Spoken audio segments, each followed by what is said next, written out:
지난 7일 충격적인 제목의 기사 한 편이 올라왔습니다. 혹시나 해서 언론사가 어딘지 봤는데 작은 인터넷 언론사가 아니죠. 메이저 경제신문인 한국경제입니다. 한국 반도체가 전멸위기라는 이 엄청난 제목의 기사는 과연 어떤 내용을 근거로 해당 주장을 펼치고 있는 것일까요? 기사를 클릭해보면 기자 개인의 견해라기보다는 대외경제정책연구원에서 발행한 한 보고서의 내용을 정리한 요약문 형태의 기사입니다. 해당 기사에서 대만이 다 가져갔고 전멸 위기에 놓였다는 결론을 맺기 위해 가져온 근거들을 정리해보면 다음과 같죠.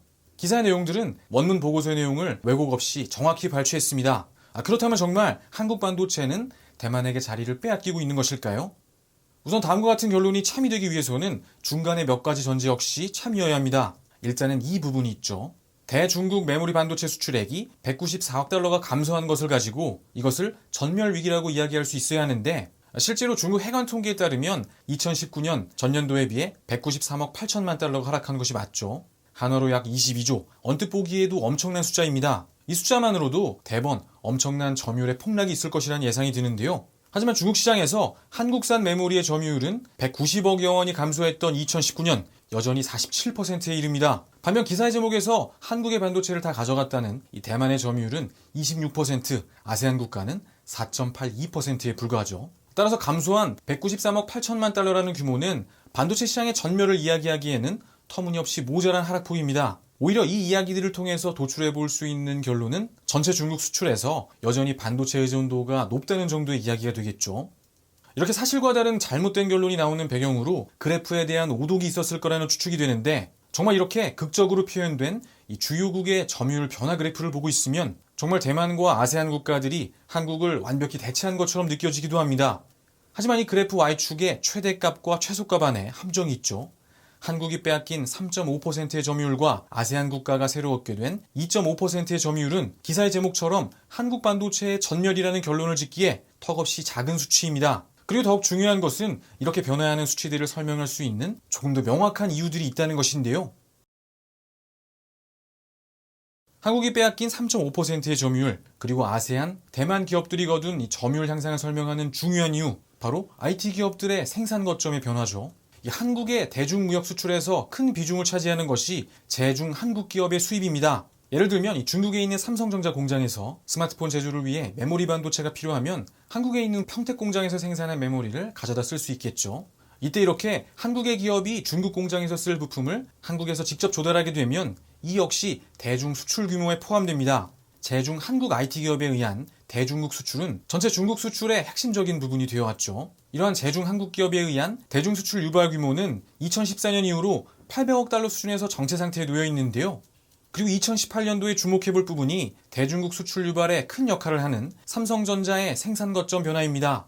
정치적 불확실성이 고조되는 이 중국 지역의 생산 비중을 축소하고 베트남의 설비를 늘려 생산 거점을 다변화하는 양상을 띠고 있는데요. 이와 같은 흐름을 대변하는 아주 상징적인 예가 바로 삼성전자 후이저우 공장의 철수입니다. 한때 연 6천만 대 수준의 갤럭시 물량을 책임지던 곳이죠. 광동성에 위치한 이 후이저우 공장이 2019년 10월부로 가동을 중단하는 과정 동안 중국에서 이루어지는 이 갤럭시의 생산 수량 자체가 계속해 줄어들게 되었는데 2018년 4월에는 심천, 같은 해 12월에 텐진 역시 같은 케이스입니다.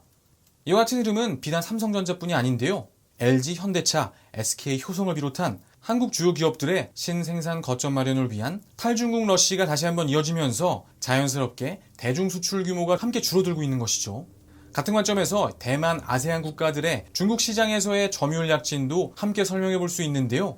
한국을 비롯한 글로벌 IT 제조 기업들의 탈중국이 이어지는 것과 동시에 한편에서는 중저가 시장에서 이 대만산 제품들의 채용이 확대되며 점유율의 변동이 있었던 것인데 3.5%포인트 하락한 한국의 점유율이나 각각 1.72%, 2.47% 올라선 대만과 아세안의 점유율 반등을 곧바로 한국 반도체의 경쟁력 하락이나 한국 반도체의 전멸로 해설해서는 안 되는 이유가 바로 여기에 있습니다.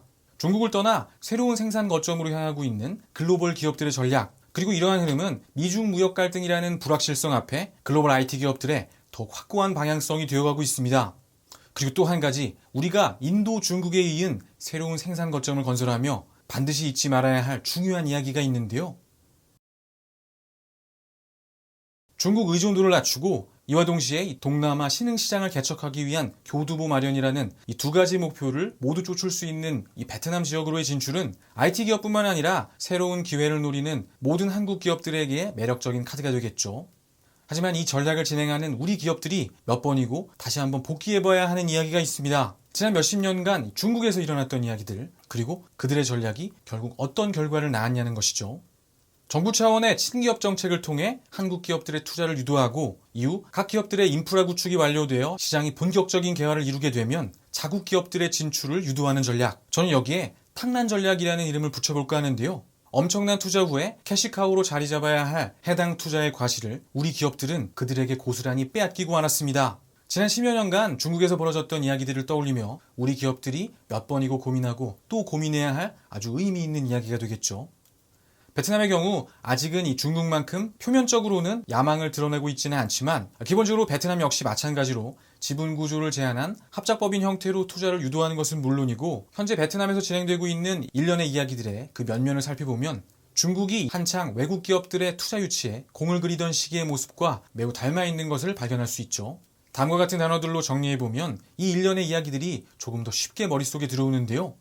해외 기업들의 투자를 유치해 시장의 개화를 앞당기는 한편 그들 스스로는 정부 차원의 순수 기술 개발, 산학 협력의 모습을 취해 자국 기업들의 기술 개발을 보조하고 이후 조금씩 외국 기업들이 개화시킨 시장을 재점령하는 전략. 그리고 그 이야기는 벌써 조금씩 현실이 되어가고 있습니다. 50%에 달했던 베트남 지역 내 갤럭시의 점유율이 단 1년 만에 30.1%로 하락한 이 그래프의 모습 속에서 여러분들은 어떤 생각들이 떠오르시나요?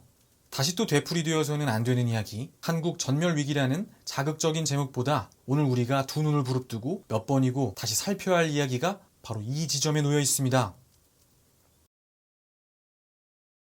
가야썰 이야기들이 너무 무겁다는 말씀들이 있어서 조금 더 현실과 가까운 주제로 함께 할 수 있는 영상을 만들어 봤는데요.